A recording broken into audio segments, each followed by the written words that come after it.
Robe is on location in Johannesburg, South Africa, with lighting designer Ryan Lombard.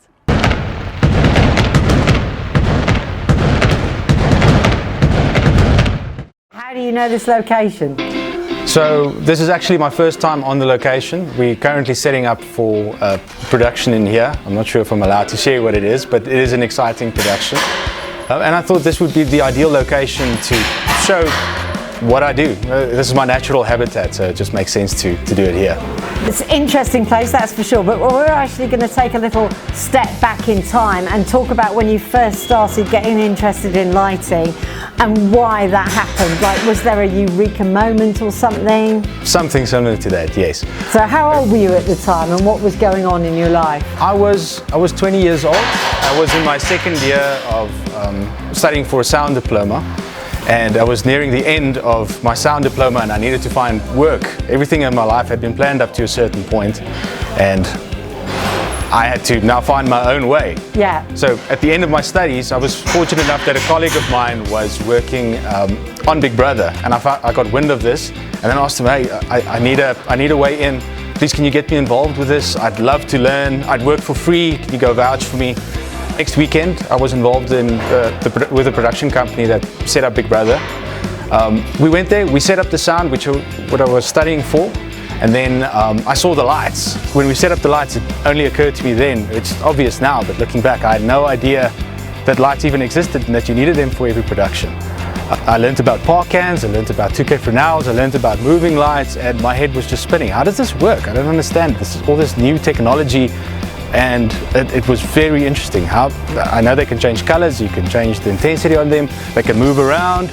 And the nail in the coffin for me, where my interest really struck, was when the lighting console came out. And it was overwhelming and underwhelming at the same time.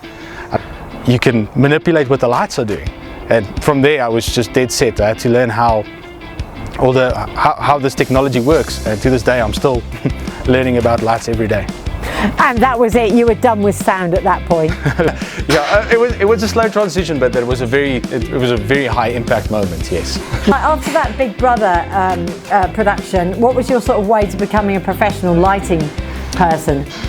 So the company that I was working for, I was fortunate enough that they accepted me as an employee and I started my growth there, which is still the company that I'm with at this point. With Blond Productions? With Blond Productions, yes. Oh, that's fantastic. I've had a very long road that I've been walking with the company, and the company was not as big back then as it is now. The company grew a lot and I grew with the company at the same rate. As we acquired new technology and we got different equipment, I picked up all these different skills, and I also had a great mentor that helped guide me and give the initial groundwork that I'm still working to from this day. And that was? That was Peter Rick. So he was head of lighting when I started, yes. Was there a first or a big break or a significant show early on in your career that kind of set you going? There were many key moments for me on different productions over the years, but if I have to pinpoint the one that affected me the most, in Afrikaans culture, there's one TV game show that stands out called Noot vir Noot. It had been running for a very long time. I watched it as a kid growing up. And then Blond Productions got involved probably in about, I don't know if it was season 30 or season 40, somewhere in there, so it had already been established. And they wanted to modernize the show and bring in moving lights and effects. And the first 2 seasons that I did was, I did the follow spots on it. I hadn't been operating any lights or doing any design work or anything for the production. That was still on Peter Rick in order to provide these services. And the 3rd season that we got involved, I got the opportunity to take over from him and step into the big shoes to operate the lights. To operate the lights and now provide that quality. And the pressure was on because I had to provide the same quality that he had done, but I was still very junior in what I was doing, but I was eager to take on the challenge. I learned so much in those first couple of years. Then also working with a production company, I did my first season. It was a bit wonky, but they liked it. So much so that we went back to do another season and then another season. And the blink of an eye, 15 years had passed. And we're still working with them to this day. We do a majority of their productions and they're also all about music shows and game shows. You do a lot of music shows, don't you, and a lot of game shows. Is there any particular reason that it's gone in that direction, or was that just the way the Blond Productions kind of thing evolved? I've got a deep connection in music. It's where my roots are. Originally I wanted to be a musician, and from a musician point then I went into sound, and then from sound I went into lighting. And how that all beautifully ties in together is when I'm doing music shows and I get the opportunity to do that, I can tap into my music side. I can listen to the music, I interpret, and I can express myself through the lights.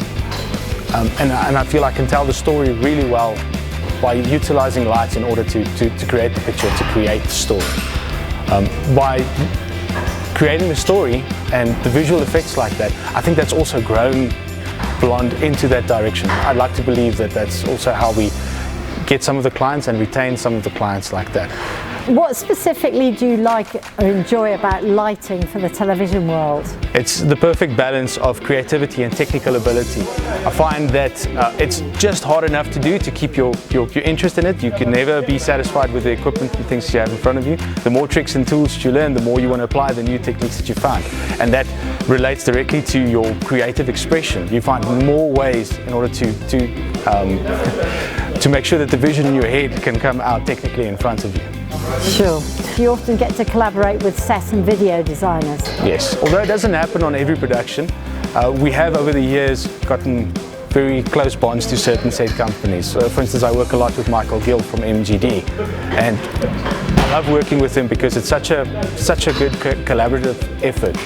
They'll do the initial draft of a set, they'll send the design files over to me, then I'll start lighting it, and I can create a very accurate representation of how I want to light it and what it's going to look like.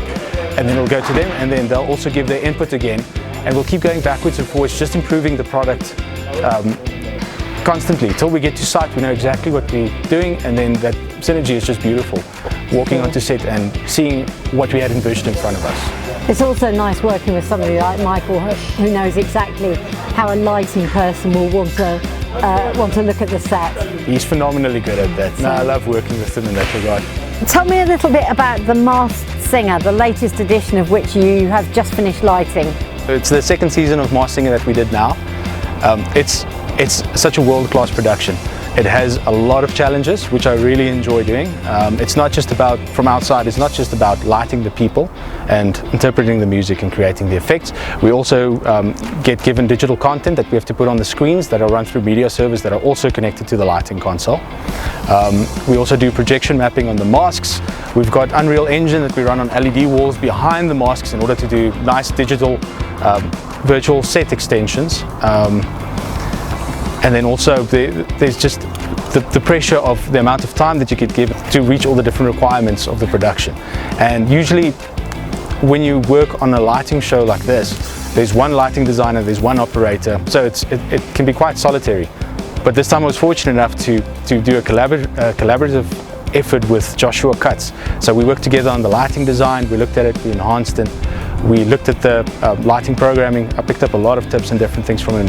I was so fortunate to work with someone of his caliber. What do you most love about your work?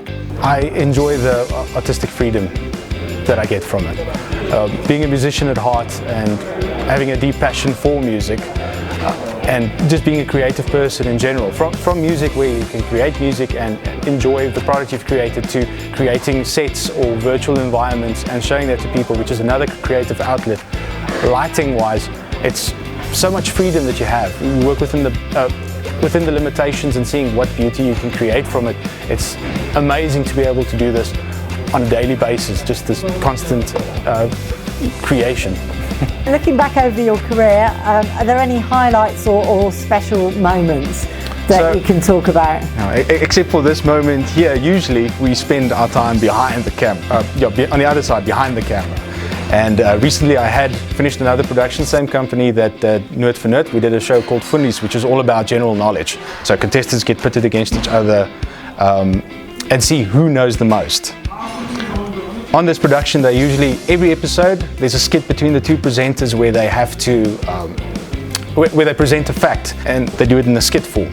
And on the season finale of that, it just happens to be my party trick that the fact of the episode is it's a hill in New Zealand that's got the longest name, as far as I know, the longest name in any language. It's 130 letters or something like that. So I got involved with, they insisted that I get involved and do the skit with the presenters. Would you like to hear the word? Yeah, absolutely, yes. Yeah. Let me just take a breath.